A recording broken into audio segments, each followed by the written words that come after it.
Hello, everyone, and welcome to another episode of English with Confidence. I'm your host, Eric, and today's show is a special treat for both language lovers and foodies alike.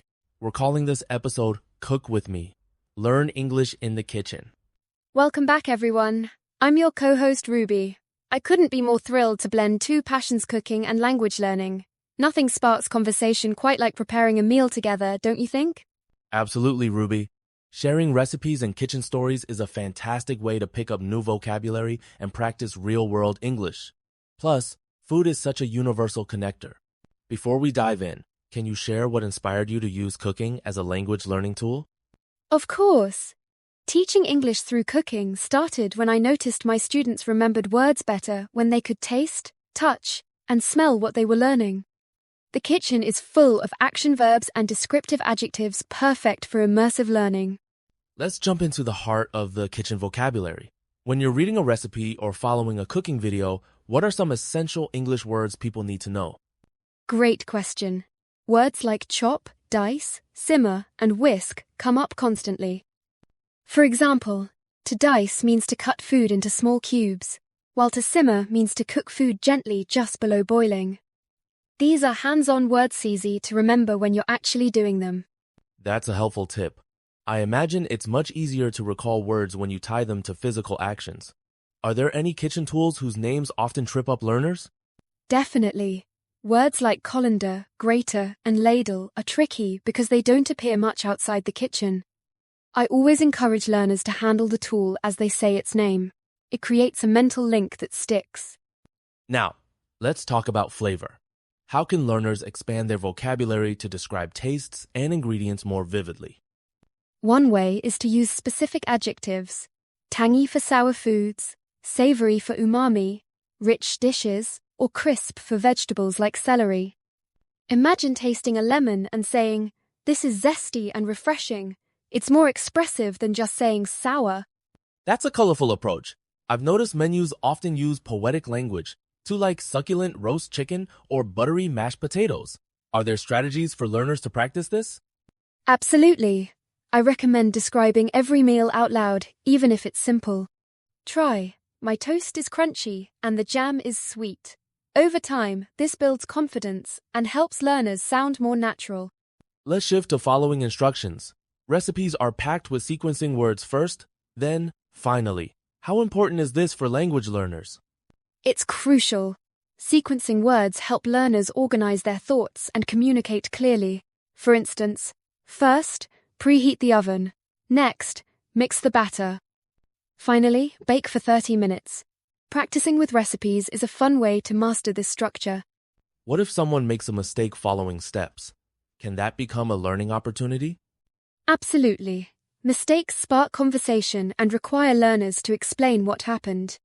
Saying, "I forgot to add the eggs, so the cake didn't rise," reinforces both past tense and cause-effect language. That leads us perfectly into real-life scenarios. How do you use role play in your classes to simulate kitchen conversations? We'll set up mock situations like asking a friend to pass the salt or debating which herbs to use. It's dynamic and spontaneous. For example, "Could you hand me the spatula, please?" Or, "I think oregano would work better than basil." That sounds lively. Do you ever introduce challenges, like missing ingredients or time constraints, to make it more realistic? Definitely. If someone forgets an ingredient, we brainstorm substitutions using phrases like, "What can we use instead of milk?" It mirrors real kitchen problem-solving and broadens vocabulary. Let's talk culture. Cooking is deeply tied to traditions and idioms. Can you share some English expressions rooted in the kitchen? Sure. Phrases like "too many cooks spoil the broth" warn against having too many people in charge. Or "bite off more than you can chew," meaning to take on too much. These idioms make conversations richer and more relatable. I love those examples. Do you find that discussing food idioms helps learners better grasp cultural nuances too? Absolutely. When learners understand that "bring home the bacon" means earning a living, they see how food shapes language and culture. It's a window into daily life and values. Continuing on culture, how do cooking styles differ across English-speaking countries, and how does this impact language use? That's fascinating. In the US, Recipes might call for zucchini, while the UK says courgette. Australians might barbecue prawns, while Americans grill shrimp. Regional vocabulary can surprise even advanced learners. So, would you recommend learners explore international recipes to broaden their understanding of English? Definitely. Cooking dishes from different countries exposes learners to new words and measurements like grams versus ounces. It's a delicious way to travel the world with language. Let's talk about tech. How can language learners use cooking apps or online videos to improve their English? Cooking apps provide step-by-step instructions, often with videos and audio. Platforms like YouTube offer thousands of cooking tutorials, where learners can pause and replay phrases. It's like having a patient teacher in your kitchen. Are there any apps or channels you particularly recommend for beginners? Channels like Tasty or BBC Good Food use clear, simple English. For apps, Yumly and All Recipes let users filter recipes by skill level and ingredient, making them accessible to learners at any stage. Learning a language and cooking a new dish both come with challenges. How do you help students overcome anxiety and build confidence in the kitchen and in English? I encourage a growth mindset. Mistakes are part of learning.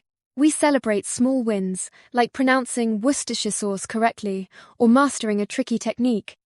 The kitchen is a safe, low-pressure space to experiment and laugh together. That's so important. Do you have a story of a student who found their confidence through these lessons? Absolutely.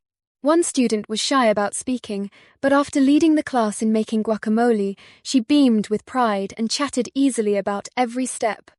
Cooking gave her a reason to use English and believe in herself. As we wrap up, what final tips do you have for listeners eager to combine English practice with home cooking? Start simple. Pick a recipe you love and read it out loud. Narrate your actions. I am peeling the potatoes. Now I add the butter. Invite friends or family to join and turn it into a language game. The key is consistency and enjoyment. Such practical advice.